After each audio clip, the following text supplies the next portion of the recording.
بسم اللہ الرحمن الرحیم الحمدللہ عز وجل۔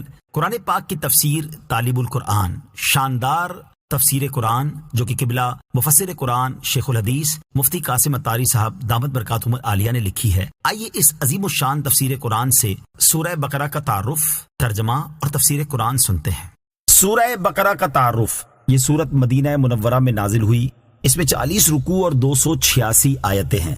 اس میں بنی اسرائیل کی ایک گائے کا واقعہ بیان کیا گیا جس کی مناسبت سے اسے سورہ بقرہ کہتے ہیں۔ فضیلت: سورہ بقرہ پڑھتے رہنے میں برکت اور نہ پڑھنے میں ثواب سے محروم رہ جانے پر حسرت ہے، اور جادوگر اس کا مقابلہ کرنے کی طاقت نہیں رکھتے۔ خلاصہ مضامین: سورہ بقرہ میں اسلام کے بنیادی عقائد جیسے توحید، نبوت و رسالت اور حشر و نشر وغیرہ کا بیان، عبادات جیسے نماز، روزہ، حج اور زکوٰۃ وغیرہ کے احکام، معاملات جیسے نکاح، طلاق، ایلا، عدت، رضاعت، قتل ناحق، قصاص، شراب، جوئے اور سود وغیرہ سے متعلق احکام، بنی اسرائیل کے مختلف احوال اور ان کی اجتماعی زندگی کی کثیر خرابیوں کا بیان ہے۔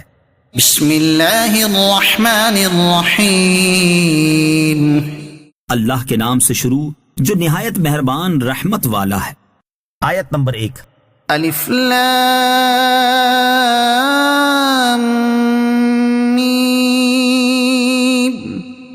الف لام میم۔ قرآن کریم کی 29 سورتوں کے شروع میں اس طرح کے حروف ہیں، انہیں جدا جدا پڑھنے کی وجہ سے حروف مقطعات کہا جاتا ہے۔ ان حروف کی مراد اللہ تعالیٰ اور اس کا رسول صلی اللہ تعالیٰ علیہ وسلم جانتے ہیں، ہم اس کے حق ہونے پر ایمان لاتے ہیں۔ آیت نمبر 2۔ ذالک الکتاب لا ریب فیہ ھدی للمتقین۔ وہ بلند رتبہ کتاب جس میں کسی شک کی گنجائش نہیں، اس میں ڈرنے والوں کے لیے ہدایت ہے۔ فرمائے کہ قرآن ایسی بلند رتبہ اور عظیم الشان کتاب ہے جس کے اللہ تعالیٰ کی طرف سے ہونے میں کسی شک کی کوئی گنجائش نہیں۔ اس میں ان لوگوں کے لیے ہدایت ہے جو خدا سے ڈرنے کا راستہ اختیار کرتے ہیں۔ اہم باتیں: نمبر 1، قرآن مجید کی حقانیت میں شک کی گنجائش نہ ہونے کی وجہ یہ ہے کہ اس کے کتاب الہی ہونے کے انتہائی مضبوط اور واضح دلائل موجود ہیں، جن پر غور کرنے کے بعد کوئی انصاف پسند اور عقل مند شخص قرآن کی حقانیت اور کتاب الہی ہونے میں شک کر ہی نہیں سکتا۔ ضدی اور مخالف لوگوں کا شک کرنا ایسے ہے جیسے کوئی اندھا سورج کے وجود کا انکار کر دے۔ نمبر 2، تقویٰ کا لغوی معنی ہے نفس کو خوف کی چیز سے بچانا، اور اصطلاح شرع میں تقویٰ نفس کو ہر اس کام سے بچانے کا نام ہے جس سے بندہ عذاب الہی کا مستحق ہو۔ کفر و شرک اور کبیرہ گناہوں سے بچنا اور فرائض و واجبات ادا کرنا تقویٰ کی معروف مثالیں ہیں۔ نمبر 3، قرآن پاک کی ہدایت اور رہنمائی اگرچہ مومن و کافر ہر شخص کے لیے ہے، لیکن قرآن سے حقیقی نفع چونکہ صرف متقی لوگ حاصل کرتے ہیں، اس لیے یہاں اسے بطور خاص متقین کے لیے ہدایت فرمایا گیا۔ آیت نمبر 3۔ الذین یؤمنون بالغیب ویقیمون الصلاة ومما رزقناہم ينفقون۔ وہ لوگ جو بغیر دیکھے ایمان لاتے ہیں اور نماز قائم کرتے ہیں اور ہمارے دیے ہوئے رزق میں سے کچھ ہماری راہ میں خرچ کرتے ہیں۔ یہاں سے متقین کے اوصاف بیان کیے جا رہے ہیں کہ متقی وہ لوگ ہیں جو بغیر دیکھے ایمان لاتے ہیں اور تمام حقوق و آداب کے ساتھ نماز ادا کرتے ہیں اور ہمارے دیے ہوئے رزق میں سے کچھ ہماری راہ میں خرچ کرتے ہیں۔ اہم باتیں: نمبر 1، ایمان سچے دل سے ان سب باتوں کی تصدیق کرنے کا نام ہے جو ضروریات دین میں داخل ہیں، جبکہ کسی ایک ضرورت دینی کا انکار کفر کہلاتا ہے۔ نمبر 2، عمل اگرچہ ایمان کا حصہ نہیں لیکن فرائض و واجبات اور دیگر ضروری احکام پر عمل کرنا لازم ہے۔ نمبر 3، غیب وہ ہے جو ہم سے پوشیدہ ہو اور ہم اسے اپنے حواس جیسے دیکھنے، چھونے وغیرہ سے اور بدیہی طور پر عقل سے معلوم نہ کر سکیں، جیسے مرنے کے بعد دوبارہ زندہ کیا جانا، قیامت قائم ہونا، اعمال کا حساب ہونا اور جنت و جہنم وغیرہ۔ انبیاء علیہ الصلوۃ والسلام پر اعتماد کرتے ہوئے اسے مان لینا غیب پر ایمان لانا ہے۔ نمبر 4، نماز کے حقوق و آداب میں یہ چیزیں داخل ہیں: ہمیشہ ٹھیک وقت پر اور پابندی کے ساتھ نماز پڑھنا، نماز کے فرائض و واجبات، سنن و مستحبات کا خیال رکھنا، تمام مفسدات و مکروہات سے بچنا، بدن، دل اور خیالات سب نماز میں مشغول ہوں۔ نمبر 5، اللہ کی راہ میں خرچ کرنے سے مراد زکوٰۃ ادا کرنا ہے، یا اس سے تمام قسم کے صدقات مراد ہیں جیسے غریبوں، مسکینوں، یتیموں، طلباء، علماء اور مساجد و مدارس وغیرہ کو دینا، اور کچھ خرچ کرنے میں اس طرف اشارہ ہے کہ متقی لوگ خرچ کرنے میں اعتدال سے کام لیتے ہیں۔ آیت نمبر 4۔ والذین یؤمنون بما انزل الیک وما انزل من قبلک وبالآخرة هم يوقنون، اور وہ ایمان لاتے ہیں اس پر جو تمہاری طرف نازل کیا اور جو تم سے پہلے نازل کیا گیا، اور وہ آخرت پر یقین رکھتے ہیں۔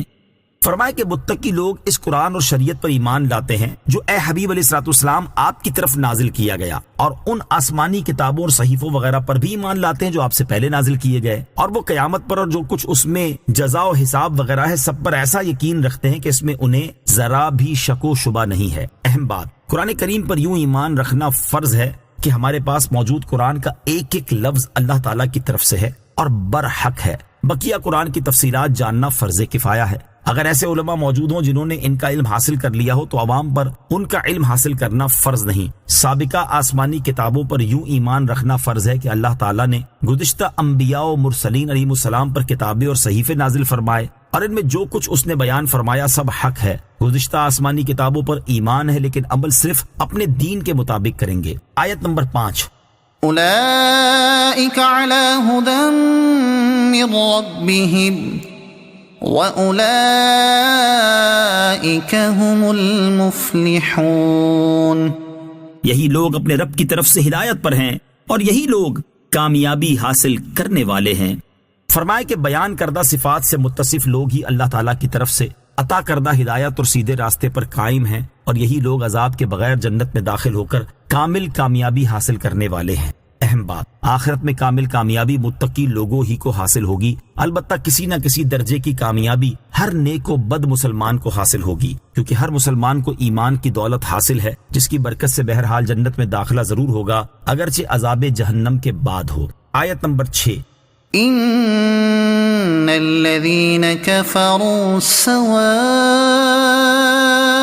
عليهم أأنذرتهم أم لم تنذرهم لا يؤمنون، بے شک وہ لوگ جن کی قسمت میں کفر ہے ان کے لیے برابر ہے کہ آپ انہیں ڈرائیں یا نہ ڈرائیں، یہ ایمان نہیں لائیں گے۔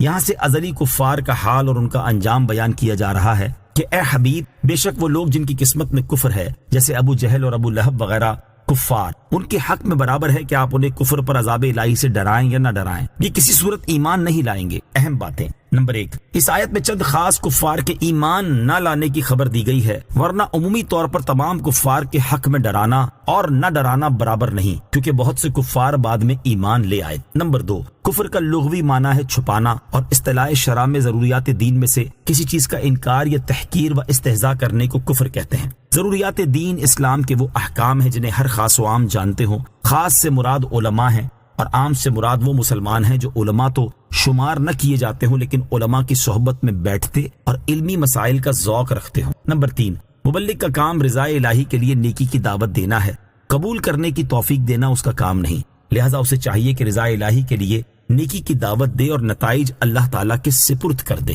آیت نمبر 7، ختم اللہ علی قلوبہم وعلی سمعہم وعلى أبصارهم غشاوة ولهم عذاب عظيم، اللہ نے ان کے دلوں پر اور ان کے کانوں پر مہر لگا دی ہے اور ان کی آنکھوں پر پردہ پڑا ہوا ہے اور ان کے لیے بہت بڑا عذاب ہے۔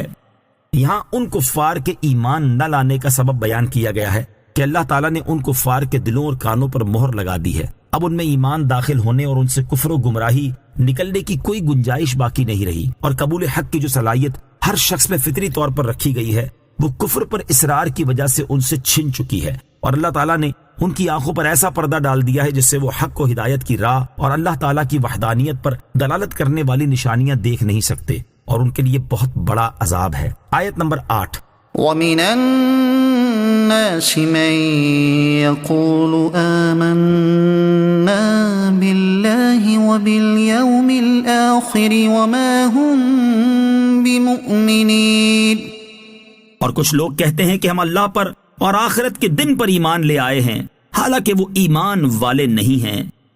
کھلے کفار کا ذکر کرنے کے بعد یہاں سے چھپے کفار یعنی منافقوں کے احوال بیان کیے جا رہے ہیں۔ چنانچہ فرمایا کہ کچھ لوگ اپنی زبان سے کہتے ہیں کہ ہم اللہ تعالیٰ اور آخرت کے دن یعنی قیامت پر ایمان لے آئے، حالانکہ وہ ہرگز ایمان والے نہیں، کیونکہ ایمان کے لیے زبان سے اقرار کے ساتھ ساتھ دل سے تصدیق بھی ضروری ہے۔ آیت نمبر 9.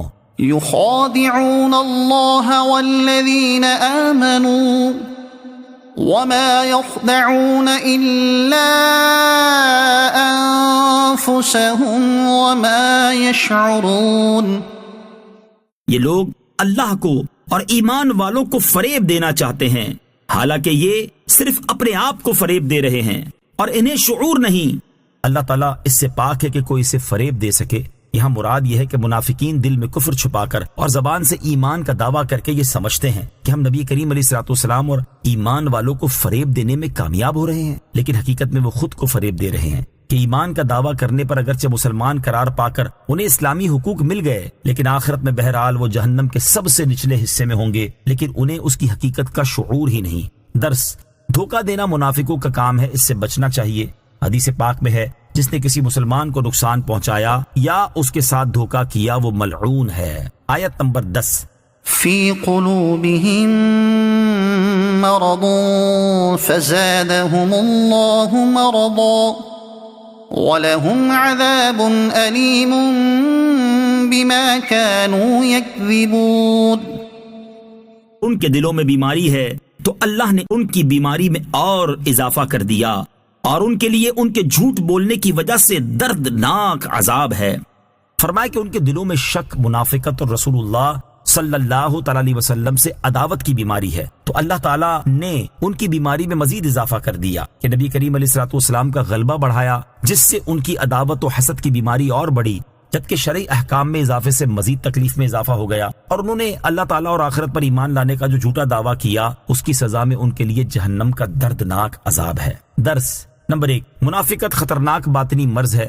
اس سے دیگر بے شمار باطنی امراض جنم لیتے اور بڑھتے ہی چلے جاتے ہیں، جیسے جھوٹ، خیانت، وعدہ خلافی، بد عہدی، بد زبانی، فساد، خود پسندی، بے وقوفی، دو رخی، بزدلی، طمع، بخل، جہاد سے فرار وغیرہ.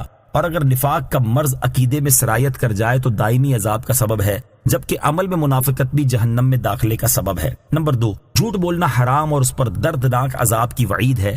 حدیث پاک میں ہے جھوٹ سے بچو کیونکہ جھوٹ گناہ کی طرف لے جاتا ہے اور گناہ جہنم کا راستہ دکھاتا ہے، اور آدمی برابر جھوٹ بولتا رہتا اور جھوٹ بولنے کی کوشش کرتا ہے، یہاں تک کہ اللہ تعالیٰ کے نزدیک کذاب یعنی بہت بڑا جھوٹا لکھ دیا جاتا ہے.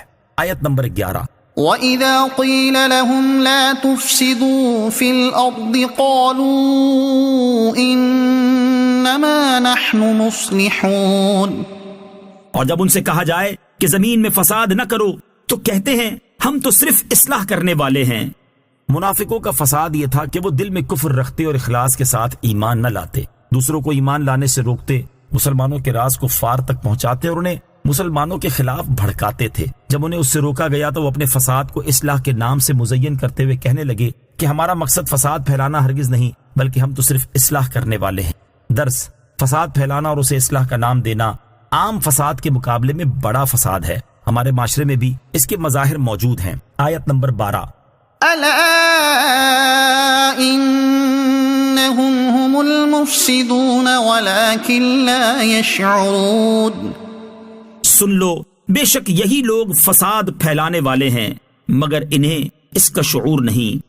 منافقوں کے دعوے کا رد کرتے ہوئے فرمایا گیا کہ اے ایمان والو سن لو، یہ اصلاح کرنے والے نہیں بلکہ اپنی منافقت اور بری روش پر قائم رہ کر یہی لوگ فساد پھیلانے والے ہیں، لیکن انہیں اس بات کا شعور نہیں کیونکہ ان میں یہ خرابی پہچاننے والی حس ختم ہو چکی ہے. درس: اصلاح اور فساد کا دار و مدار زبانی دعوے پر نہیں بلکہ کام پر ہے. اگر وہ واقعی اصلاحی عمل اور شریعت کے مطابق ہے تو اسے کرنے والا مصلح ہے، اور اگر وہ عمل فساد ہے تو اس کا مرتکب فسادی کہلائے گا اگرچہ اس کی نیت فساد کی نہ ہو. آیت نمبر 13. وَإِذَا قِيلَ لَهُمْ آمِنُوا كَمَا آمَنَ النَّاسُ قَالُوا أَنُؤْمِنُ كَمَا آمَنَ السُّفَهَاءُ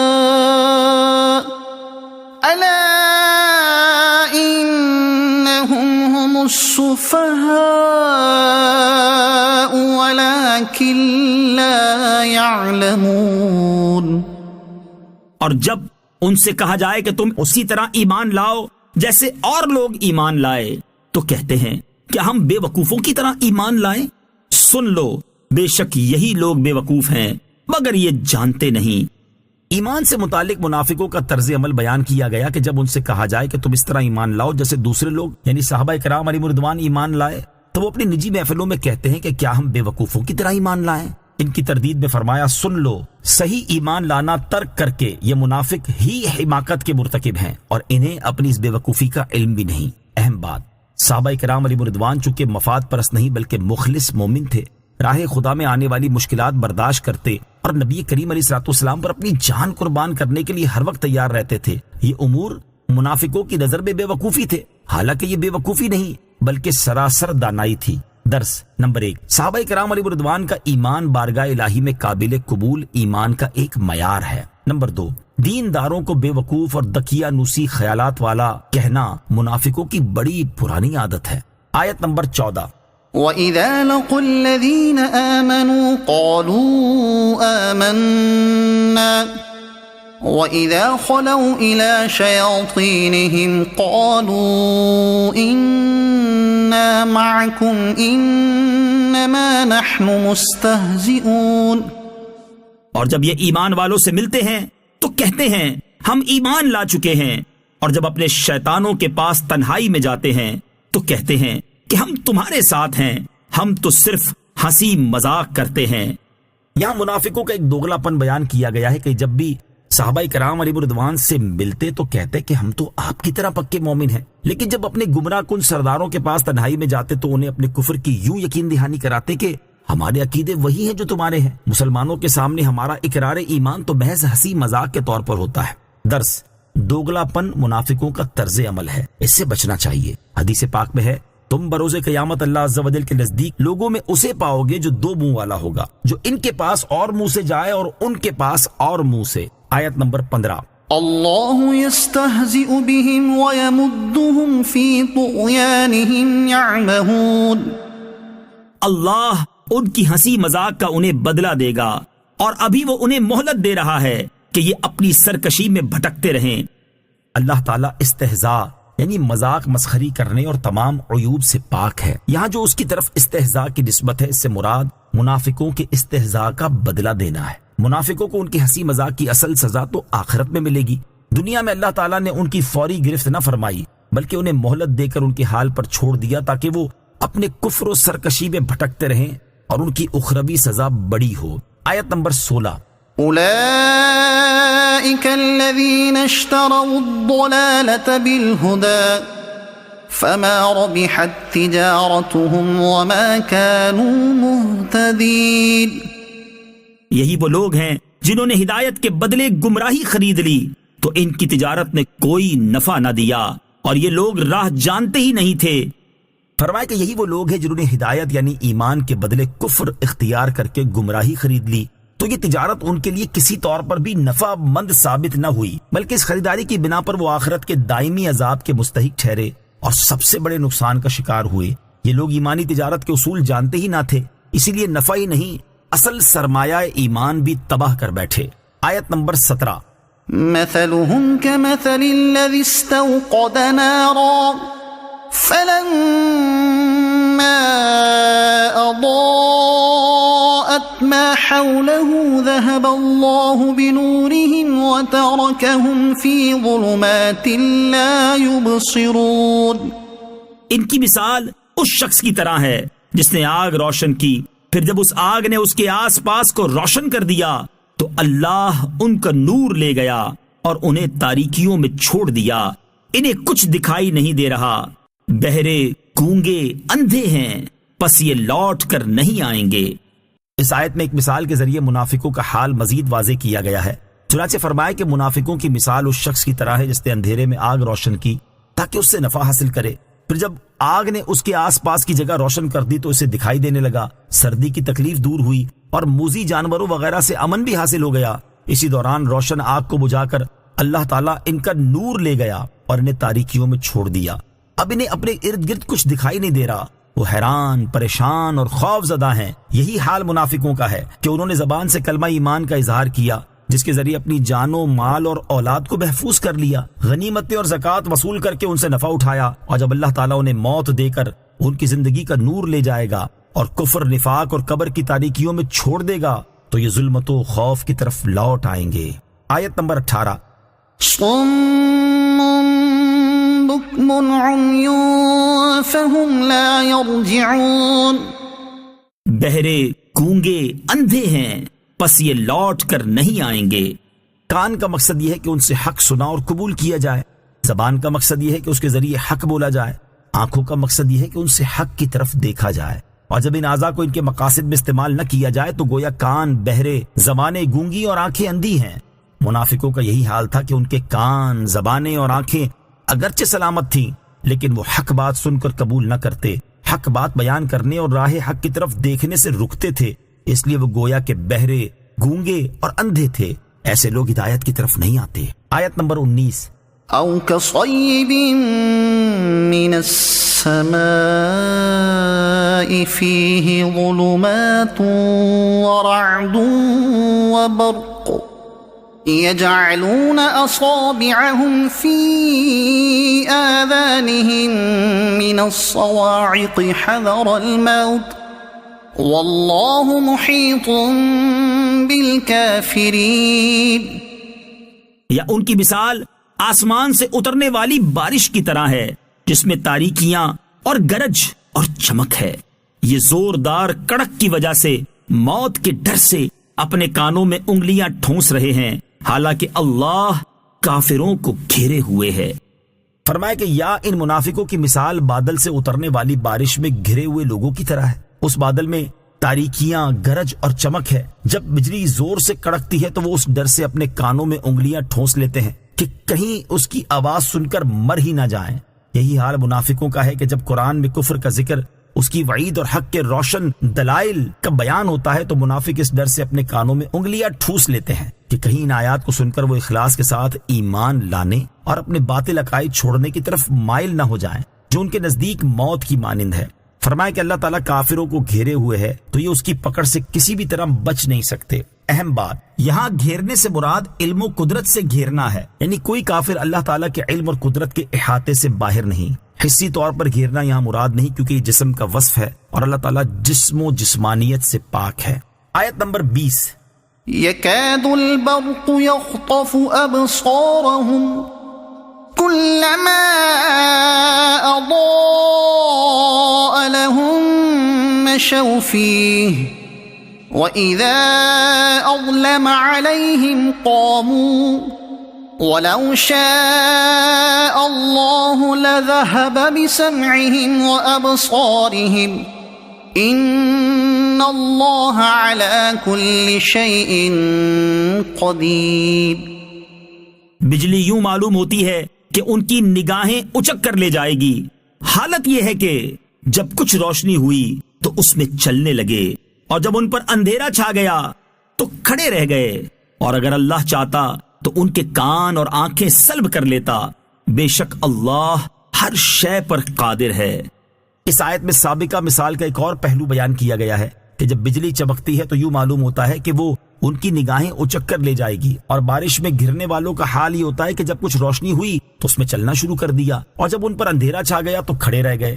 یہی حال منافقوں کا ہے کہ وہ اسلام کے غلبے، معجزات کی روشنی اور آرام کے وقت اسلام کی طرف راغب ہو جاتے ہیں، اور جب کوئی مصیبت پیش آتی ہے تو کفر کی تاریکی میں کھڑے رہ جاتے ہیں اور اسلام سے دور ہونا شروع ہو جاتے ہیں۔ اور جس طرح اللہ تعالیٰ نے ان کے باطنی کان اور آنکھیں سلب فرما لی، اسی طرح اگر وہ ان کے ظاہری کان اور آنکھیں بھی سلب فرمانا چاہتا تو ضرور انہیں سلب کر لیتا، کیونکہ وہ اس پر قدرت رکھتا ہے اور اس کی شان یہ ہے کہ وہ ہر چیز پر خوب قادر ہے۔ آیت نمبر 21، يا أيها الناس اعبدوا ربكم الذي خلقكم والذين من قبلكم لعلكم تتقون۔ اے لوگو، اپنے رب کی عبادت کرو جس نے تمہیں اور تم سے پہلے لوگوں کو پیدا کیا، یہ امید کرتے ہوئے عبادت کرو کہ تمہیں پرہیزگاری مل جائے۔ اس آیت سے تقوی حاصل کرنے کا طریقہ بتایا جا رہا ہے، اور وہ اپنے اور سابقہ لوگوں کے خالق رب کی عبادت و اطاعت کرنا ہے۔ اہم باتیں، عبادت اس انتہائی تعظیم کا نام ہے جو بندہ اپنی عبدیت یعنی بندہ ہونے اور معبود کی الوہیت یعنی معبود ہونے کے اعتقاد اور اعتراف کے ساتھ بجا لائے۔ نمبر 2، مومن کو عبادت کا حکم اس معنی میں ہے کہ وہ اپنی اطاعت و عبادت پر قائم رہے، گناہوں سے باز آئے اور کامل اطاعت کرے۔ کافر کو اس معنی میں ہے کہ پہلے وہ سب سے بنیادی عبادت یعنی ایمان لائے پھر دیگر عبادات بجا لائے۔ منافق کو اس معنی میں ہے کہ وہ نفاق چھوڑ کر اخلاص کے ساتھ ایمان لائے اور عبادت کرے۔ آیت نمبر 22، الذي جعل لكم الأرض فراشا والسماء بناء وأنزل من السماء ماء فأخرج به من الثمرات رزقا لكم فلا تجعلوا لله اندادا وانتم تعلمون۔ جس نے تمہارے لیے زمین کو بچھونا اور آسمان کو چھت بنایا، اور اس نے آسمان سے پانی اتارا، پھر اس پانی کے ذریعے تمہارے کھانے کے لیے کئی پھل پیدا کیے، تو تم جان بوجھ کر اللہ کے شریک نہ بناؤ۔ اس آیت میں رب تعالیٰ کے حقیقی معبود ہونے کے 2 دلائل کا بیان ہے۔ اللہ تعالیٰ نے تمہارے لیے زمین کو بچھونا اور آسمان کو چھت بنایا۔ زمین کو بچھونا بنانے سے مراد یہ ہے کہ اسے نہ تو پانی کی طرح نرم بنایا اور نہ پتھر لوہے کی طرح سخت، بلکہ نرمی اور سختی کے درمیان ایسا بنایا کہ اسے عام ضروریات زندگی کے مطابق استعمال کیا جا سکے۔ زمین کو بچھونا بنانا اس کے گول ہونے کے منافی نہیں، کیونکہ زمین ایک بہت بڑا کرہ ہے جو کہ گول ہونے کے باوجود دیکھنے میں ایک سطح معلوم ہوتا ہے۔ آسمان کو چھت بنانا یہ ہے کہ جیسے گھر کے لیے ایک چھت ہوتی ہے، اسی طرح آسمان زمین کے لیے ایک چھت ہے۔ نمبر 2، اس نے آسمان سے پانی اتارا، پھر اس پانی کے ذریعے تمہارے کھانے کے لیے کئی پھل پیدا کیے۔ لغت میں ہر اس چیز کو سما کہتے ہیں جو اوپر اور بلند ہے۔ یہاں آیت میں سما سے مراد بادل ہے۔ مزید فرمائے کہ جب تم جانتے ہو کہ تمہیں اور تم سے پہلے لوگوں کو پیدا کرنا، زمین کو بچھونا اور آسمان کو چھت بنانا، بارش کے پانی سے پھل اور دیگر نباتات نکالنا صرف اللہ تعالیٰ ہی کے کام ہیں، اور جس کی یہ شان ہے وہی حقیقی معبود ہے۔ آیت نمبر 23، وَإِن كُنتُمْ فِي رَيْبٍ مِّمَّا نَزَّلْنَا عَلَى عَبْدِنَا فَأْتُوا بِسُورَةٍ مِّن مِّثْلِهِ وَادْعُوا شُهَدَاءَكُم مِّن دُونِ اللَّهِ إِن كُنتُمْ صَادِقِينَ۔ اور اگر تمہیں اس کتاب کے بارے میں کوئی شک ہو جو ہم نے اپنے خاص بندے پر نازل کی ہے، تو تم اس جیسی ایک صورت بنا لاؤ اور اللہ کے علاوہ اپنے سب مددگاروں کو بلا لو اگر تم سچے ہو۔ فرمایا کہ اگر تمہیں اس قرآن کے کلام الہی ہونے کے بارے میں شک ہے جو ہم نے اپنے خاص بندے محمد مصطفیٰ صلی اللہ تعالیٰ علیہ وآلہ وسلم پر نازل فرمایا، اور تم اس بات میں سچے ہو کہ یہ قرآن نبی علیہ الصلوۃ والسلام نے اسے اپنی طرف سے بنا لیا ہے، تم فصاحت و بلاغت، حسن ترتیب، غیب کی خبریں دینے اور دیگر امور میں اس قرآن جیسی ایک صورت بنا کر دکھا دو، اور اللہ تعالیٰ کے علاوہ اپنے تمام مددگاروں کو بھی بلا لو تاکہ اس کام میں وہ تمہاری مدد کریں، کیونکہ تم بھی عربی ہو اور فصاحت و بلاغت میں تمہارا کوئی ثانی نہیں، تو تمہاری نظر میں یہ کام مشکل نہ ہوگا۔ اہم باتیں۔ نمبر 1، رسول کریم علیہ الصلوۃ والسلام کو اپنا خاص بندہ فرمانے میں آپ کی شان محبوبیت کی طرف بھی اشارہ ہے۔ نمبر 2، اس آیت میں دیا گیا چیلنج قیامت تک کے تمام انسانوں کے لیے بھی ہے۔ آج بھی جو لوگ قرآن کے کلام الہی ہونے کے منکر ہیں، انہیں چیلنج ہے کہ پورا قرآن تو کیا اس جیسی ایک صورت ہی بنا کر دکھا دیں۔ آیت نمبر 24، فَإِن لَّمْ تَفْعَلُوا وَلَن تَفْعَلُوا فَاتَّقُوا النَّارَ الَّتِي وَقُودُهَا النَّاسُ وَالْحِجَارَةُ أُعِدَّتْ لِلْكَافِرِينَ۔ پھر اگر تم یہ نہ کر سکو اور تم ہرگز نہ کر سکو گے تو اس آگ سے ڈرو جس کا ایندھن آدمی اور پتھر ہیں، وہ کافروں کے لیے تیار کی گئی ہے۔ اس آیت میں واضح طور پر بتا دیا گیا ہے کہ جنہیں قرآن جیسی صورت بنا کر دکھانے کا چیلنج کیا گیا ہے وہ اسے کسی صورت پورا نہ کر سکیں گے، اور جب وہ قرآن جیسا کلام بنا ہی نہیں سکتے تو قرآن کے کتاب الہی ہونے پر ایمان لائیں اور جہنم کی اس آگ سے ڈریں جس کا ایندھن آدمی اور پتھر ہیں اور وہ کافروں کے لیے تیار کی گئی ہے۔ اہم باتیں۔ نمبر 1، آدمی اور پتھر جہنم کا ایندھن ہے۔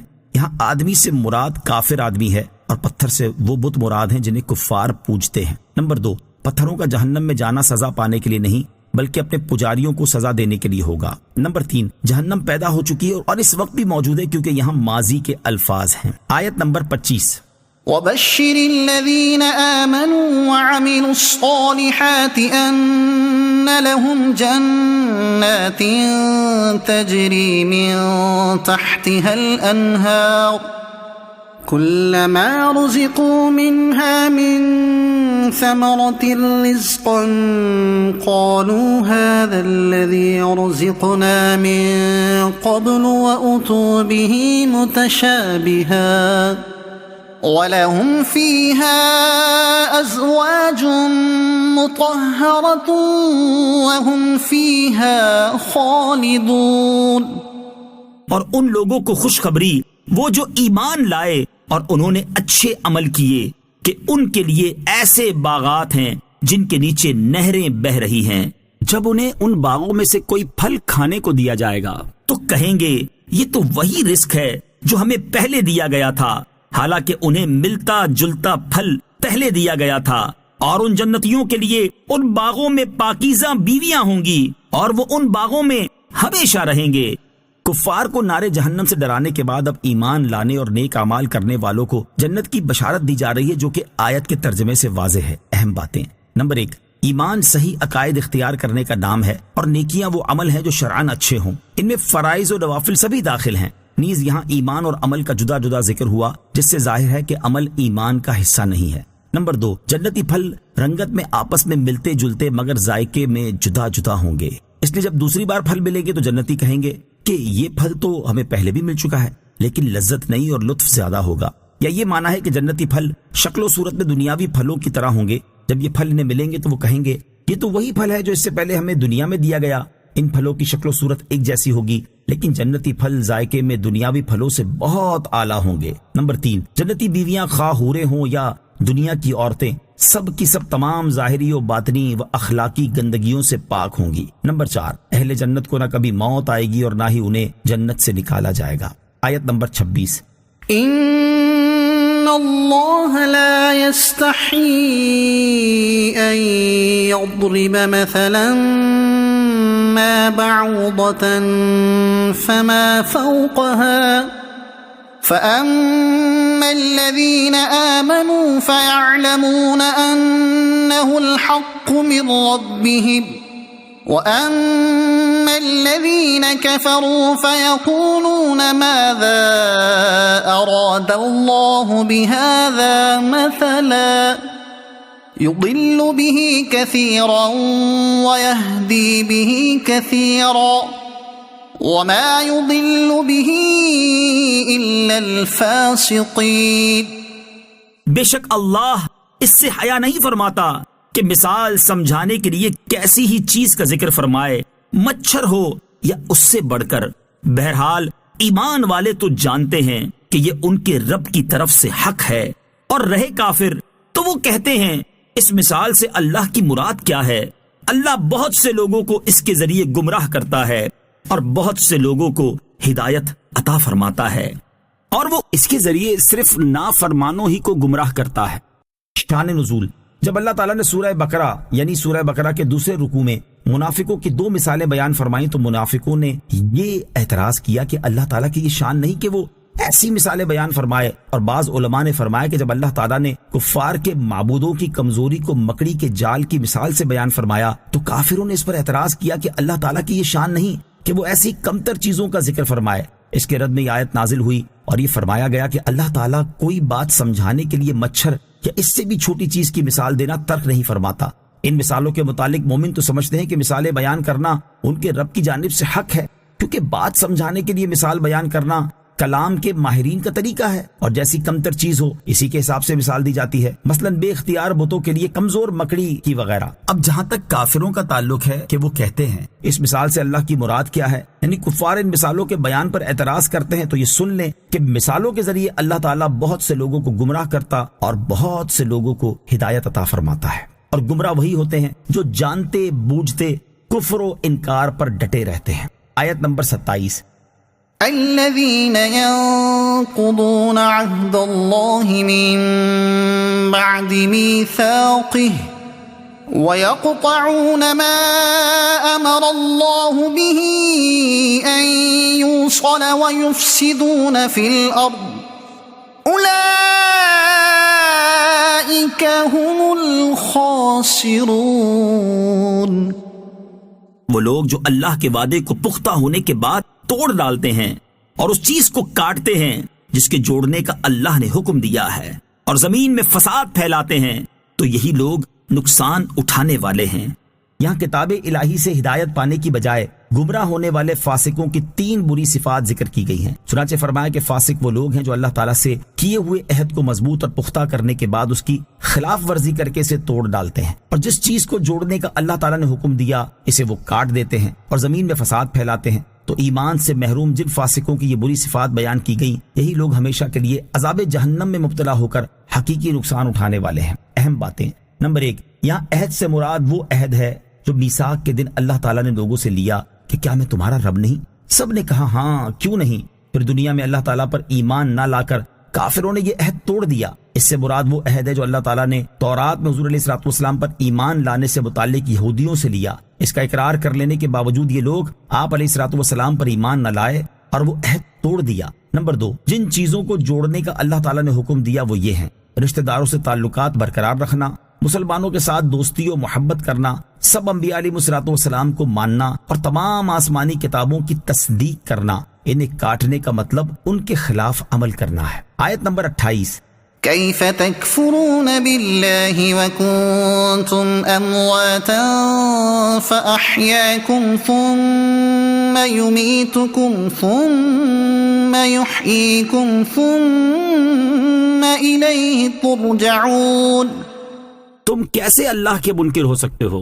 حالانکہ تم مردہ تھے تو اس نے تمہیں پیدا کیا، پھر وہ تمہیں موت دے گا، پھر تمہیں زندہ کرے گا، پھر اسی کی طرف تمہیں لوٹایا جائے گا۔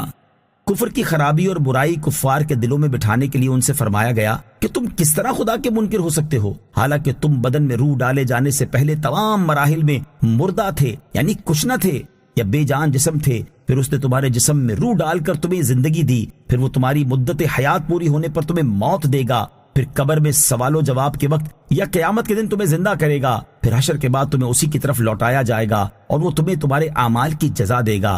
تمہارے یہ احوال ایمان کا تقاضا کرتے ہیں، انہیں جان کر تمہارا کفر کرنا کتنا عجیب ہے۔ آیت نمبر 29، هو الذي خلق لكم ما في الأرض جميعا ثم استوى إلى السماء فسواهن 7 سماوات وهو بكل شيء عليم۔ وہی ہے جس نے جو کچھ زمین میں ہے سب تمہارے لیے بنایا، پھر اس نے آسمان کے بنانے کا قصد فرمایا تو ٹھیک 7 آسمان بنائے اور وہ ہر شے کا خوب علم رکھتا ہے۔ فرمایا کہ تم کس طرح اللہ تعالیٰ کا انکار کر سکتے ہو، حالانکہ زمین میں جو کچھ دریا، پہاڑ، کانے، کھیتی، سمندر وغیرہ ہیں سب کچھ اس نے تمہارے دینی اور دنیاوی فائدے کے لیے بنایا ہے۔ پھر اس نے آسمان بنانے کا قصد فرمایا تو ٹھیک 7 آسمان بنائے اور وہ تمام کلیات و جزیات کا خوب علم رکھتا ہے۔ اہم باتیں: نمبر 1، زمین اور اس میں موجود چیزوں کا دینی فائدہ یہ ہے کہ زمین کے عجائبات دیکھ کر تمہیں اللہ تعالیٰ کی حکمت و قدرت کی معرفت نصیب ہو، اور دنیاوی فائدہ یہ ہے کہ اسی سے تمہیں ضروریات زندگی ملتی ہیں۔ یہ آیت اس بات کی دلیل ہے کہ اپنی اصل کے اعتبار سے ہر چیز مباح ہے، البتہ جس چیز کو شریعت نے حرام قرار دے دیا وہ حرام اور جسے حلال قرار دیا وہ حلال ہے۔ نمبر 2، استوا کا لفظی معنی ہے سیدھا اور معتدل ہونا۔ یہاں علماء کی جماعت کے نزدیک اس سے مراد قصد کرنا ہے۔ نمبر 3، آسمانوں کی تعداد 7 ہے اور ٹھیک بنانے سے مراد یہ ہے کہ ان میں کوئی شگاف یا پھٹن نہیں ہے۔ نمبر 4، کائنات کی تخلیق اور اسے وجود میں لانا اللہ تعالیٰ کے کامل علم کی دلیل ہے، کیونکہ ایسی حکمت سے بھری مخلوق کو پیدا کرنا ایک ایک شے کا علم رکھے بغیر ناممکن ہے۔ آیت نمبر 30، وَإِذْ قَالَ رَبُّكَ لِلْمَلَائِكَةِ إِنِّي جَاعِلٌ فِي الْأَرْضِ خَلِيفَةً قَالُوا أَتَجْعَلُ فِيهَا مَن يُفْسِدُ فِيهَا وَيَسْفِكُ الدِّمَاءَ وَنَحْنُ نُسَبِّحُ بِحَمْدِكَ وَنُقَدِّسُ لَكَ قَالَ إِنِّي أَعْلَمُ مَا لَا تَعْلَمُونَ۔ اور یاد کرو جب تمہارے رب نے فرشتوں سے فرمایا میں زمین میں اپنا نائب بنانے والا ہوں، تو انہوں نے عرض کیا کیا تو زمین میں اسے نائب بنائے گا جو اس میں فساد پھیلائے گا اور خون بہائے گا، حالانکہ ہم تیری حمد کرتے ہوئے تیری تسبیح کرتے ہیں اور تیری پاکی بیان کرتے ہیں۔ فرمایا بے شک میں وہ جانتا ہوں جو تم نہیں جانتے۔ اللہ تعالیٰ نے حضرت آدم علیہ السلام کی تخلیق سے پہلے فرشتوں سے فرمایا کہ میں زمین میں ایک خلیفہ بنانے والا ہوں، وہ میرے احکام نافذ کرنے میں میرا نائب ہوگا۔ اس پر فرشتوں نے عرض کی، اے اللہ عز و جل، کیا تو زمین میں اسے نائب بنائے گا جو اس میں گناہ و نافرمانی کے ذریعے فساد پھیلائے گا اور قتل و غارت گری کر کے خون بہائے گا؟ حالانکہ ہم ہر وقت تیری حمد کرتے، تسبیح کرتے اور ہر اس چیز سے تیری پاکی بیان کرتے ہیں جو تیری شان کے لائق نہیں، لہذا تیری خلافت کے مستحق ہم ہیں۔ اللہ تعالیٰ نے فرمایا، حضرت آدم علیہ السلام کو خلیفہ بنانے کی جو حکمت و مصلحت مجھے معلوم ہے وہ تم نہیں جانتے۔ اہم باتیں: نمبر 1، فرشتے محض نیکی کی قوتوں کا نام نہیں بلکہ انتہائی پاکیزہ صفات کی حامل ایک مستقل مخلوق ہیں، ان کے مستقل جداگانہ وجود کا انکار کرنے والا مسلمان نہیں۔ نمبر 2، خلیفہ اسے کہتے ہیں جو احکامات جاری کرنے اور دیگر اختیارات میں اصل کا نائب ہو۔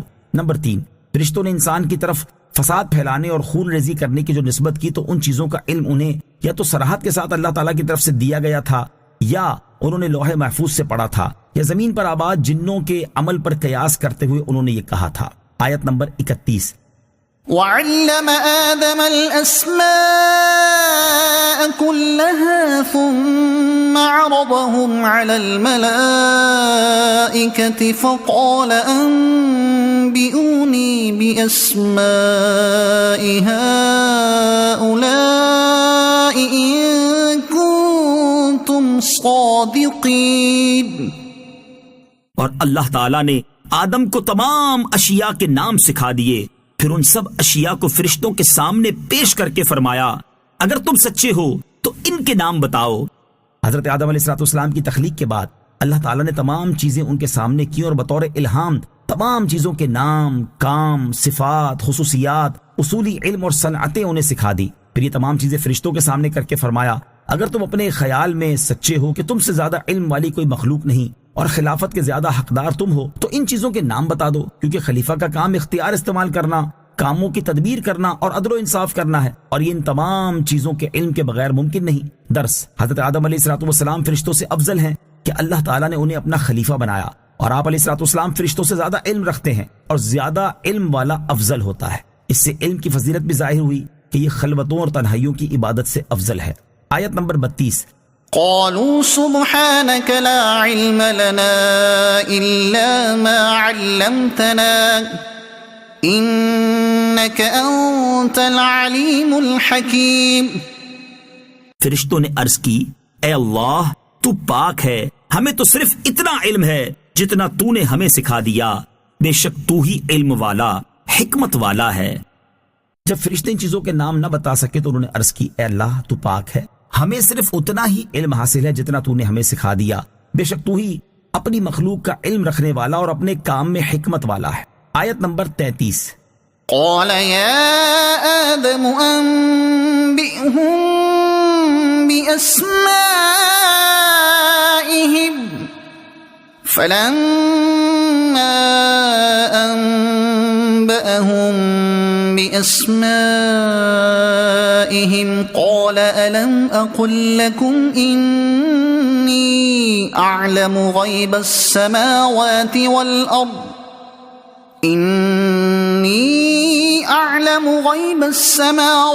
والأرض وأعلم ما تبدون وما كنتم تكتمون۔ پھر اللہ نے فرمایا، اے آدم تم انہیں ان اشیاء کے نام بتا دو۔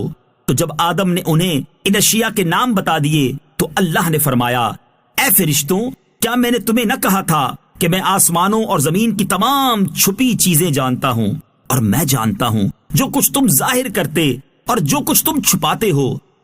اللہ تعالیٰ نے حکم دیا کہ اے آدم علیہ السلام تم فرشتوں کو ان اشیاء کے نام بتا دو۔ آپ علیہ السلام نے فرشتوں کو تمام اشیاء کے نام بتا دیے اور یہ بھی بتا دیا کہ انہیں پیدا کرنے کی حکمت کیا ہے۔ اس کے بعد اللہ تعالیٰ نے فرشتوں سے فرمایا، کیا میں نے تمہیں نہ کہا تھا کہ میں آسمانوں اور زمین کی تمام چھپی چیزیں جانتا ہوں، اور وہ بھی جانتا ہوں جو کچھ تم ظاہر کرتے اور جو کچھ تم چھپاتے ہو۔ اہم باتیں: نمبر 1، اللہ تعالیٰ زمین و آسمان کی وہ تمام چیزیں جانتا ہے جو ہم سے چھپی ہوئی ہیں، اللہ تعالیٰ سے کچھ بھی چھپا ہوا نہیں ہے۔ نمبر 2، فرشتوں کی ظاہر بات یہ تھی کہ انسان زمین میں فساد پھیلائے اور خون ریزی کرے گا، اور چھپائی بات یہ تھی کہ اللہ تعالیٰ ان سے زیادہ علم والی کوئی مخلوق پیدا نہ فرمائے گا، اور خلافت کے زیادہ حقدار یہ ہیں۔ آیت نمبر 34۔ وَإِذْ قُلْنَا لِلْمَلَائِكَةِ الملائكة اسجدوا لآدم فسجدوا إلا إبليس أبى واستكبر وكان من الكافرين۔ اور یاد کرو جب ہم نے فرشتوں کو حکم دیا کہ آدم کو سجدہ کرو تو ابلیس کے علاوہ سب نے سجدہ کیا، اس نے انکار کیا اور تکبر کیا اور کافر ہو گیا۔ فرمایا کہ وہ وقت یاد کرو جب ہم نے فرشتوں کو حکم دیا کہ حضرت آدم علیہ السلام کو سجدہ کرو تو ابلیس کے علاوہ سب فرشتوں نے سجدہ کیا۔ ابلیس نے سجدہ کرنے سے انکار کر دیا اور تکبر کے طور پر یہ سمجھتا رہا کہ وہ حضرت آدم علیہ السلام سے افضل ہے، اور اس جیسے انتہائی عبادت گزار فرشتوں کے استاد اور مقرب بارگاہ الہی کو سجدہ کا حکم دینا حکمت کے خلاف ہے۔ یہ اپنے اس باطل عقیدے حکم الہی سے انکار اور تعظیم نبی سے تکبر کے سبب کافر ہو گیا۔ اہم باتیں۔ نمبر 1، ابلیس کا اصل تعلق جنات سے تھا، یہ فرشتوں کے ساتھ رہتا اور اپنی عبادت اور ریاضت اور علم کی بدولت فرشتوں کا استاد بن گیا۔ نمبر 2، فرشتوں کا سجدہ بطور تعظیم اور حضرت آدم علیہ السلام کو تھا، اور یہ سجدہ صرف سر جھکانا نہیں بلکہ باقاعدہ پیشانی زمین پر رکھنے کی صورت میں تھا۔ نمبر 3، پہلی شریعتوں میں سجدہ تعظیمی جائز تھا، حضور اکرم علیہ السلام کی شریعت میں سے منسوخ کر دیا گیا ہے، لہٰذا پیر، ولی یا قبر کو تعظیمی سجدہ کرنا بھی حرام ہے۔ نمبر 2، تکبر اتنا خطرناک عمل ہے کہ بعض اوقات کفر تک پہنچا دیتا ہے، جیسے ابلیس کے ساتھ ہوا۔ آیت نمبر 35۔ وَقُلْنَا يَا آدَمُ اسْكُنْ أَنْتَ وَزَوْجُكَ الْجَنَّةَ وَكُلَا مِنْهَا رَغَدًا حَيْثُ شِئْتُمَا وَلَا تَقْرَبَا هَذِهِ الشَّجَرَةَ فَتَكُونَا مِنَ الظَّالِمِينَ۔ اور ہم نے فرمایا اے آدم تم اور تمہاری بیوی جنت میں رہو اور بغیر روک ٹوک کے جہاں تمہارا جی چاہے کھاؤ، البتہ اس درخت کے قریب نہ جانا ورنہ حد سے بڑھنے والوں میں شامل ہو جاؤ گے۔ حضرت آدم علیہ السلام کی زوجہ کا نام حضرت حوا رضی اللہ تعالی عنہا ہے۔ حضرت آدم علیہ السلام اور حضرت حوا رضی اللہ تعالی عنہا کو جنت میں رکھتے ہوئے فرمایا گیا کہ اے آدم تم اور تمہاری بیوی جنت میں رہو اور کسی روک ٹوک کے بغیر جہاں سے جب چاہو اور جیسے چاہو کھاؤ، البتہ اس خاص درخت کا پھل نہ کھانا، اگر اس شجر ممنوعہ سے کھایا تو ایسا کام کر بیٹھو گے جو زیادتی شمار ہوگا۔ اہم بات، یہاں آیت میں ظلم خلاف اولا کے معنی میں ہے۔ درس نمبر 1، حضرت آدم علیہ السلام کو مخصوص درخت کے قریب جانے سے منع کیا گیا، کبھی اصل فعل کے ارتکاب سے بچانے کے لیے اس کے قریب جانے سے بھی روکنا چاہیے۔ نمبر 2، اللہ تعالیٰ مالک و مولا ہے، وہ اپنے مقبول بندوں کے بارے میں جو چاہے فرمائے، کسی دوسرے کو یہ حق حاصل نہیں کہ وہ انبیاء کرام علیہ السلام سے متعلق کوئی خلاف ادب کلمہ زبان پر لائے۔ آیت نمبر 36۔ فَأَزَلَّهُمَا الشَّيْطَانُ عَنْهَا فَأَخْرَجَهُمَا مِمَّا كَانَا فِيهِ وَقُلْنَا اهْبِطُوا بَعْضُكُمْ لِبَعْضٍ عَدُوٌّ وَلَكُمْ فِي الْأَرْضِ مُسْتَقَرٌّ وَمَتَاعٌ إِلَىٰ حِينٍ۔ تو شیطان نے ان دونوں کو جنت سے لغزش دی، پس انہیں وہاں سے نکلوا دیا جہاں وہ رہتے تھے، اور ہم نے فرمایا تم نیچے اتر جاؤ، تم ایک دوسرے کے دشمن بنو گے اور تمہارے لیے ایک خاص وقت تک زمین میں ٹھکانا اور زندگی گزارنے کا سامان ہے۔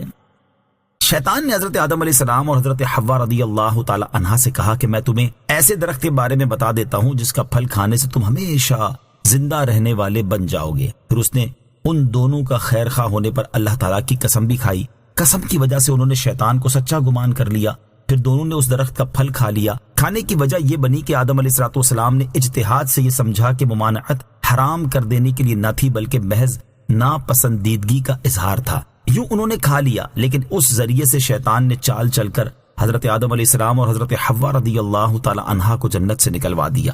جنت سے نکلنے کا حکم دیتے ہوئے اللہ تعالیٰ نے فرمایا تم دونوں جنت سے زمین کی طرف نیچے اتر جاؤ اور تمہاری اولاد آپس میں اور شیطان کے ساتھ دشمنی کرے گی، اور یاد رکھو کہ جنت سے زمین پر جا کر وہاں ہمیشہ نہیں رہنا بلکہ اپنی زندگی کی مدت پوری ہونے تک وہاں ٹھہرنا اور زندگی گزارنے کے ساز و سامان سے کام چلانا ہے۔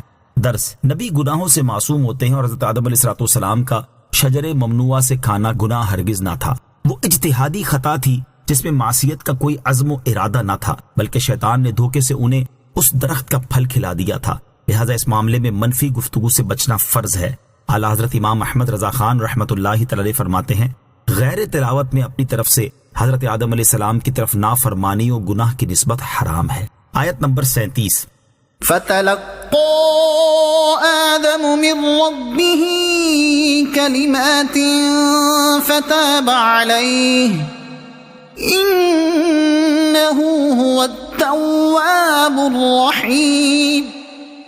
پھر آدم نے اپنے رب سے کچھ کلمات سیکھ لیے تو اللہ نے اس کی توبہ قبول کی، بے شک وہی بہت توبہ قبول کرنے والا بڑا مہربان ہے۔ فرمائے کہ پھر حضرت آدم علیہ السلام نے اپنے رب سے کچھ کلمات سیکھ لی، اور جب ان کلمات کے ذریعے آپ علیہ السلام نے بارگاہ الہی میں اپنی لغزش سے توبہ کی تو اللہ تعالیٰ نے ان کی توبہ قبول فرما لی۔ اہم باتیں۔ نمبر 1، ان کلمات سے مراد وہ کلمات ہیں جو اللہ تعالیٰ نے حضرت آدم علیہ السلام کو توبہ کرنے کے لیے الہام فرمائے۔ ایک قول کے مطابق وہ کلمات یہ ہیں: ربنا ظلمنا انفسنا وان لم تغفر لنا وترحمنا لنکونن من الخاسرین۔ اور ایک روایت یہ بھی ہے کہ آپ علیہ السلام نے نبی کریم علیہ السلام کے وسیلے سے دعا مانگی تو اللہ تعالیٰ نے آپ کی توبہ قبول فرما لی۔ نمبر 2، توبہ کا لغوی معنی ہے رجوع کرنا۔ جب یہ لفظ اللہ تعالیٰ کے لیے آئے تو اس کا معنی ہوگا اللہ تعالیٰ کا اپنی رحمت کے ساتھ بندے پر رجوع کرنا یا بندے کی توبہ قبول فرمانا۔ آیت نمبر 38۔ قُلْنَا اهْبِطُوا مِنْهَا جَمِيعًا فَإِمَّا يَأْتِيَنَّكُمْ مِنِّي هُدًى فَمَن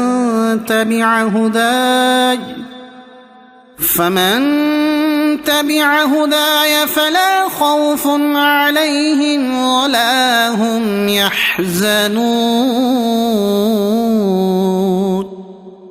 ہم نے فرمایا تم سب جنت سے اتر جاؤ، پھر اگر تمہارے پاس میری طرف سے کوئی ہدایت آئے تو جو میری ہدایت کی پیروی کریں گے انہیں نہ کوئی خوف ہوگا اور نہ وہ غمگین ہوں گے۔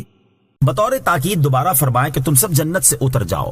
مزید تمام انسانوں سے فرمائے کہ جب اللہ تعالیٰ کی طرف سے کوئی نبی یا رسول آئے یا اللہ تعالیٰ کوئی کتاب یا صحیفہ نازل فرمائے تو تم میں سے جو اس کی پیروی کرے گا اسے قیامت کے دن نہ تو بڑی گھبراہٹ کا خوف ہوگا اور نہ ہی وہ غمگین ہوگا، بلکہ بے غم جنت میں داخل ہوگا۔ اہم بات، رسولوں کی آمد اور آسمانی کتب و صحائف کا نزول نبی کریم علیہ السلام کی تشریف آوری اور نزول قرآن پر ختم ہو چکا ہے۔ اب ہدایت کے بنیادی ذرائع قرآن و حدیث ہیں۔ آیت نمبر 39۔ والذین کفروا وکذبوا بآیاتنا اولئک اصحاب النار هم فیہا خالدون۔ اور وہ جو کفر کریں گے اور میری آیتوں کو جھٹلائیں گے وہ دوزخ والے ہوں گے، وہ ہمیشہ اس میں رہیں گے۔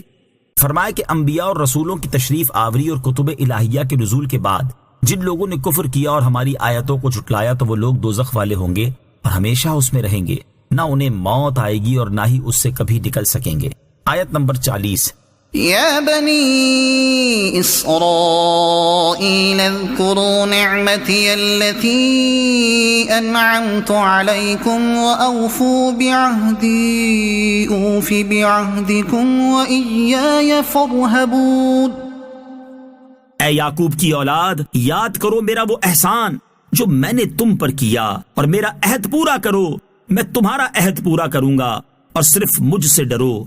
یہاں سے لے کر آیت نمبر 150 تک کی اکثر آیات میں بنی اسرائیل کے عروج و زوال، عزت و ذلت، جزا و سزا، قومی اور اجتماعی اچھے برے کردار کا تذکرہ کیا گیا ہے۔ اتنی تفصیل سے ان کے احوال بیان فرمانے سے مقصود یہ بھی ہو سکتا ہے کہ حضور اقدس علیہ السلام کی امت کے لوگ ان جیسے برے اعمال کرنے سے بچیں اور ان کے نتائج سے ڈریں۔ چنانچہ فرمایا کہ اے بنی اسرائیل، میرا وہ احسان یاد کرو جو میں نے تمہارے آباء و اجداد کو فرعون سے نجات دے کر، دریا پھاڑ کر اور بادل کا سایہ عطا کر کے تم پر کیا، اور محمد مصطفیٰ صلی اللہ تعالی علیہ وسلم پر ایمان لانے سے متعلق میں نے تم سے جو عہد لیا اسے پورا کرو، میں تمہیں اس پر ثواب عطا کر کے تمہارا عہد پورا کروں گا، اور عہد پورا نہ کرنے میں صرف مجھ ہی سے ڈرو اور کسی سے نہیں۔ اہم باتیں۔ نمبر 1، اسرائیل حضرت یعقوب علیہ السلام کا لقب ہے اور ان کی اولاد کو بنی اسرائیل کہتے ہیں، جس کا معنی ہوا یعقوب کی اولاد۔ نمبر 2، اللہ تعالیٰ کی نعمتوں کو اس کا شکر ادا کرنے کے لیے یاد کرنا بہت عمدہ عبادت ہے۔ نمبر 3، حکم الہی پر عمل کرنے میں مخلوق کا خوف، شرم اور لحاظ دل سے نکال کر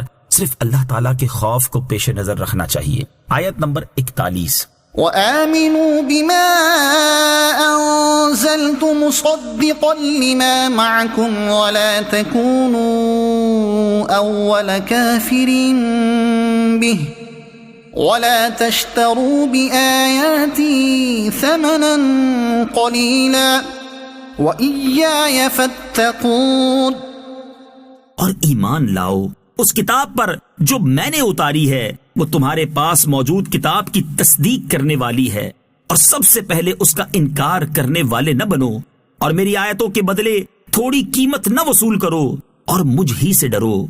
اس آیت میں اللہ تعالیٰ نے بنی اسرائیل کو 4 احکام دیے ہیں۔ نمبر 1، اس قرآن پر ایمان لاؤ جسے میں نے اتارا اور وہ تمہارے پاس موجود کتاب تورات کی تصدیق کرنے والا ہے۔ قرآن کریم تورات کی توحید اور نبوت وغیرہ سے متعلق ان تمام باتوں کی تصدیق کرتا ہے جو قرآن کے موافق ہیں۔ نمبر 2، مزید فرمایا کہ قرآن کا انکار کر کے اہل کتاب میں سب سے پہلے قرآن کے منکر نہ بنو، ورنہ تمہارے پیچھے لگ کر کفر اختیار کرنے والوں کا وبال بھی تم پر ہوگا۔ نمبر 3، بنی اسرائیل کے علماء کو لوگوں سے نذرانے ملتے تھے جن سے ان کی زندگی مزے میں گزر رہی تھی۔ اب اگر وہ نبی کریم علیہ الصلوۃ والسلام پر ایمان لاتے تو ان نذرانوں سے محروم ہونا پڑتا، لہٰذا اس ڈر سے وہ آپ علیہ الصلوۃ والسلام کے متعلق تورات کی آیتوں میں تبدیلی کر کے کچھ کا کچھ بیان کرتے تھے۔ اس پر فرمایا گیا کہ لوگوں سے تھوڑا سا دنیاوی مال لے کر اس کے بدلے اللہ تعالیٰ کی آیتوں میں تبدیلی نہ کرو۔ آیت نمبر 42، ولا تلبسوا الحق بالباطل وتكتموا الحق وأنتم تعلمون، اور حق کو باطل کے ساتھ نہ ملاؤ اور جان بوجھ کر حق نہ چھپاؤ۔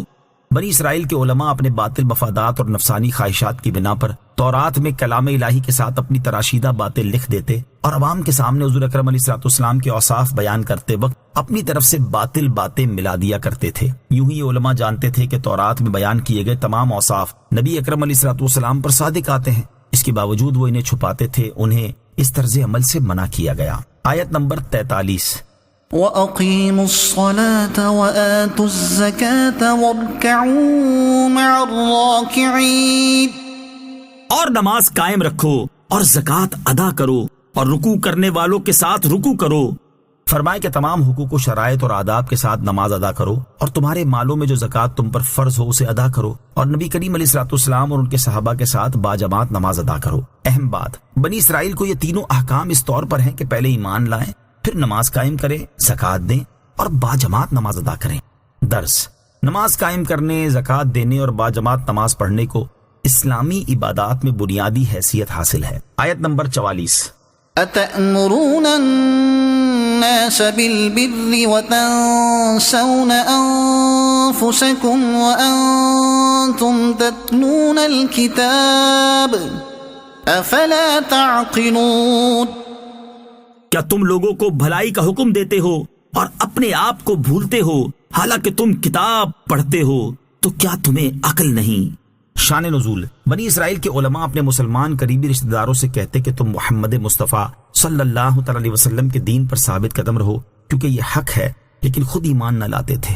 اس پر یہ آیت نازل ہوئی اور فرمایا گیا کہ کیا تم لوگوں کو تو بھلائی یعنی محمد مصطفیٰ صلی اللہ علیہ وسلم پر ایمان لانے کا حکم دیتے ہو اور خود ایمان نہ لا کر اپنے آپ کو بھول جاتے ہو، حالانکہ تم تورات پڑھتے ہو اور اس میں قول و عمل میں مخالفت پر وعید موجود ہے؟ تو کیا تمہیں عقل نہیں کہ اپنے فعل کی برائی سمجھ سکو اور اس سے باز آ جاؤ؟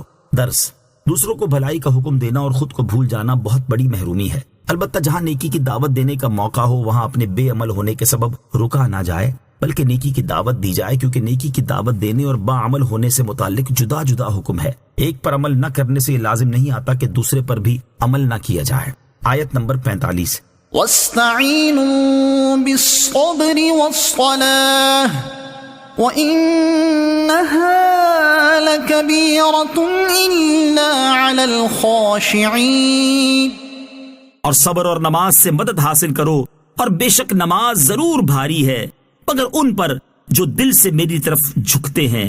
فرمایا کہ اے بنی اسرائیل، اگر تمہیں منصب و مال کی محبت کے سبب ایمان لانا دشوار معلوم ہوتا ہے تو صبر سے مدد چاہو، اور اگر صبر کے ساتھ نماز سے بھی مدد حاصل کرو گے تو سرداری اور منصب و مال کی محبت دل سے نکالنا تمہارے لیے آسان ہو جائے گا۔ اور بے شک پابندی کے ساتھ نماز کی ادائیگی ایک دشوار عمل ہے، لیکن یہ ان لوگوں پر دشوار نہیں جو دل سے اللہ تعالیٰ کی طرف جھکتے اور اس کی بارگاہ میں عاجزی کا اظہار کرتے ہیں۔ اہم بات، صبر سے مدد چاہنا یہ ہے کہ نفس کو لذتوں اور خواہشات سے روکا جائے، اور نماز سے مدد چاہنا یہ ہے کہ صحیح نیت، حضور قلب، خشوع و خضوع اور تمام ارکان و شرائط اور آداب کے ساتھ نماز ادا کی جائے۔ درس، صبر کی وجہ سے قلبی قوت میں اضافہ اور نماز کی برکت سے اللہ تعالیٰ سے تعلق مضبوط ہوتا ہے، اور یہ دونوں چیزیں پریشانیاں برداشت کرنے اور انہیں دور کرنے میں سب سے بڑی معاون ہے۔ نمبر 2، نماز کی پابندی اگرچہ ایک مشکل ذمہ داری ہے، لیکن جن دلوں میں اللہ تعالیٰ کا خوف اور آخرت پر یقین ہے ان پر یہ بھاری نہیں، بلکہ نماز ان کے لیے لذت و سرور اور روحانی اور قلبی معراج کا سبب بنتی ہے۔ آیت نمبر 46،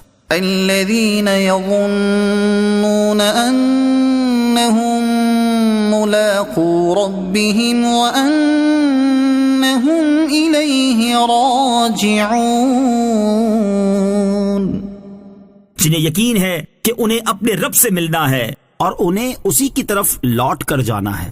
فرمائے کہ دل سے بارگاہ الہی میں جھکنے والے وہ لوگ ہیں جنہیں آخرت میں اپنے رب تعالیٰ سے ملاقات ہونے کا یقین ہے، اور انہیں اس پر بھی یقین ہے کہ بروز قیامت وہ اللہ تعالیٰ ہی کی طرف لوٹ کر جائیں گے اور وہ انہیں ان کے اعمال کی جزا دے گا۔ آیت نمبر 47، يا بني إسرائيل اذكروا نعمتي التي أنعمت عليكم وأني فضلتكم على العالمين۔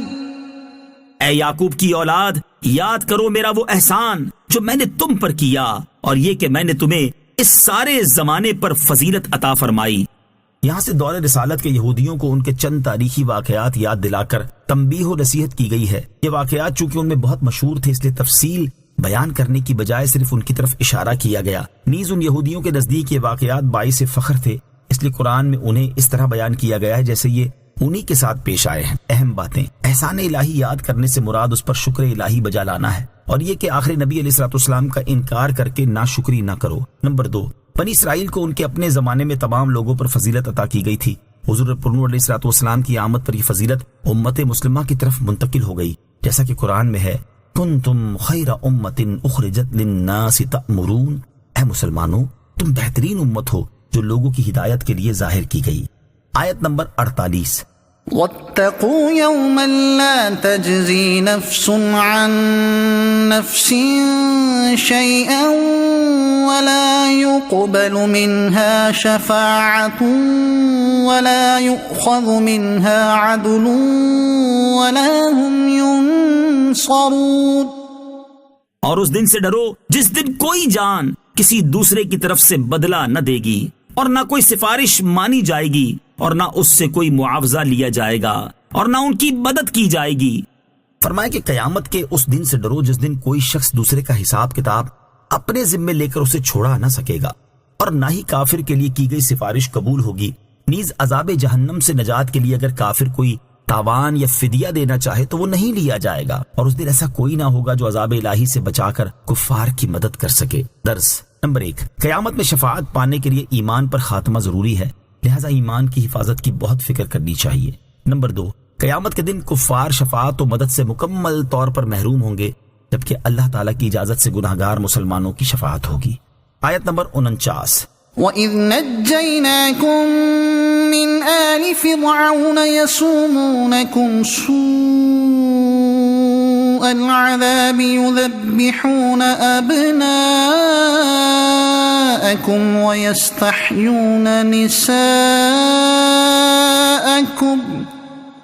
وَفِي ذَلِكُمْ بَلَاءٌ